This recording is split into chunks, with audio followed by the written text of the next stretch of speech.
சமய அறநிலையத்துறை அருள்மிகு சுப்பிரமணிய சுவாமி திருக்கோயில் மருதமலை கோவை மாவட்டத்திலேருந்து வந்திருக்கக்கூடிய நோட்டிஃபிகேஷன் பற்றி தான் பார்க்க போகிறோம். அதுக்கு முன்னாடி வேலை வைக்காடி சேனலோட சப்ஸ்கிரைப் பண்ணுங்க. பக்கத்தில் இருக்கக்கூடிய பெல் ஐக்கானில் ஆல் ஒன்ற ஆப்ஷன் கிளிக் பண்ணிங்கன்னா நம்ம போட்ட notification, news update, study material videos, test videos எல்லாமே உங்களுக்கு உடனே தெரிய வரும். வேறு நோட்டிஃபிகேஷன் டீட்டெயிலாக பார்க்கலாம். இது வந்து ஒரு என்னென்னா இந்து சமய அறநிலையத்துறையிலேருந்து வந்திருக்கக்கூடிய நோட்டிஃபிகேஷன். இது பதவின்னு பார்த்தீங்கன்னா ஒரு 12 விதமான பதவிகள் இருக்குது.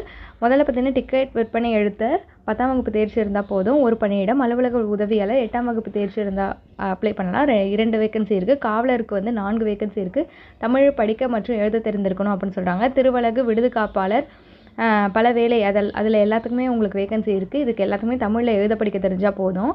ஓட்டுநர் பார்த்தீங்கன்னா 5 வேகன்சி இருக்குது. 8ஆம் வகுப்பு அல்லது அரசால் அங்கீகரிக்கப்பட்ட அதற்கு இணையான படிப்பில் தேர்ச்சி பெற்றிருக்கணும் அப்படின்னு சொல்கிறாங்க. முதலுதவி சான்றிதழ் பெற்றிருக்கணும் அப்படின்னு சொல்லியிருக்காங்க.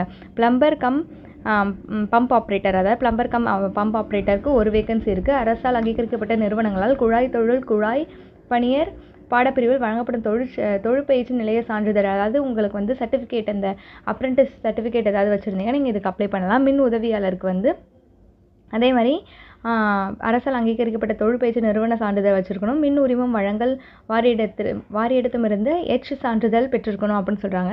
மினி பஸ் கிளீனர் 1 வேகன்சி இருக்குது. 8th படிச்சிருக்கணும். அது மட்டும் இல்லாமல் மோட்டார் உத்தி பற்றி நன்கறிந்த நபர்களுக்கு முன்னுரிமை அளிக்கப்படும் அப்படின்னு சொல்கிறாங்க. காவலர் பணியிடத்துக்கு 1 வேகன்சி இருக்குது. திருவழகுக்கு 1 வேகன்சி இருக்குது. இதுக்கு நிபந்தனைகள் பார்க்கலாம். விண்ணப்பதாரர் வந்து 1/7/2023 அன்று 18 வயதுலேருந்து 45 வயதுக்குள்ளே இருக்கணும் அப்படின்னு சொல்கிறாங்க. இந்து மதத்தை சார்ந்தவராக இருக்கணும். ஒவ்வொரு பதவிக்கும் தனித்தனியாக விண்ணப்பங்கள் அனுப்பணும் அப்படின்னு சொல்லியிருக்காங்க. இவ்விளம்பரம் செய்யப்பட்ட தேதிக்கு பிறகு பெறப்படும் விண்ணப்பங்கள் மற்றும் பரிசீலனைக்கு எடுத்துக்கொள்ளப்படாது அப்படின்னு சொல்லியிருக்காங்க. விண்ணப்பத்துடன் கல்வி தொகுதிக்குரிய சான்றிதழ்கள் என்னென்ன நீங்கள் வைக்கணும் அப்படின்னு பார்த்தீங்கன்னா, கல்வி தொகுதிக்கான சான்றிதழ், ஆதார், அப்புறம் வாக்காளர் அடையாள அட்டை, குடும்ப அட்டை போன்ற பிற ஆவணங்களுக்கு அரசிதழ் பதிவு பெற்ற அலுவலரிடம் சான்றொப்பம், அதாவது அட்டஸ்டட் வாங்கி நீங்கள் இதுக்கு அப்ளை பண்ணணும். விண்ணப்பதாரர் வயதிற்கான சான்று ஆவணம் அல்லது கல்வி நிலையத்தில் வழங்கப்படும் டிசி சர்டிஃபிகேட் நீங்கள் அப்ளை பண்ணும்போது இதில் நீங்கள் ஜெராக்ஸ் காப்பி வைக்கணும்னு சொல்லியிருக்காங்க. விண்ணப்ப படிவத்தில் விவரங்கள் முழுமையாக பூர்த்தி ஒழுங்காக நீங்கள் ஃபில் பண்ணலனாலும் அப்ளிகேஷன் ஃபார்மில் நீங்கள் எல்லாமே கரெக்டாக வந்து ஃபில் பண்ணியிருக்கணும். அப்படி இல்லைனா உங்களோடது வந்து பரிசீலனைக்கு எடுத்துக்க மாட்டாங்க அப்படின்னு சொல்லியிருக்காங்க. அதுக்கப்புறம் பார்த்தீங்கன்னா விண்ணப்ப படிவத்தினை www.hrce.government.in அப்படின்ற வெப்சைட்டில் நீங்கள் போய் வந்து டவுன்லோட் பண்ணிக்கலாம். அப்படி இல்லைனா திருக்கோயிலில் போய் 100 rupees வந்து பே பண்ணிவிட்டு அந்த விண்ணப்ப படிவத்தை நீங்கள் வாங்கிக்கலாம் அப்படின்னு சொல்லியிருக்காங்க.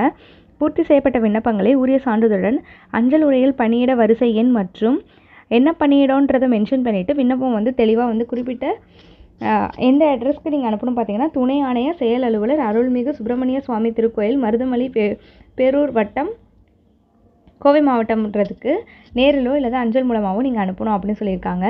அதுக்கு லாஸ்ட் டேட் பார்த்தீங்கன்னா 5/4/2024 பிற்பகல் 5:45 மணிக்குள்ளே வந்து நீங்கள் இதுக்கு அப்ளை பண்ணி நீங்கள் அனுப்புகிற மாதிரி இருக்கும். அதில் வந்து 25 rupeesக்கான ஸ்டாம்ப் வந்து அஞ்சல் வில்லை ஒட்டிய சுய விலாசமிட்ட ஒப்புகை அட்டையோட அஞ்சல் வந்து அனுப்பணும் அப்படின்றத சொல்லியிருக்காங்க. இந்த நோட்டிஃபிகேஷன் உங்களுக்கு யூஸ்ஃபுல்லாக இருக்கும்னு நினைக்கிறேன். தொடர்ந்து நம்ம சேனலை ஃபாலோ பண்ணுங்கள். சப்ஸ்கிரைப் பண்ணாலும் சப்ஸ்கிரைப் பண்ணுங்கள். தேங்க்யூ ஃபார் வாட்சிங். தேங்க்யூ.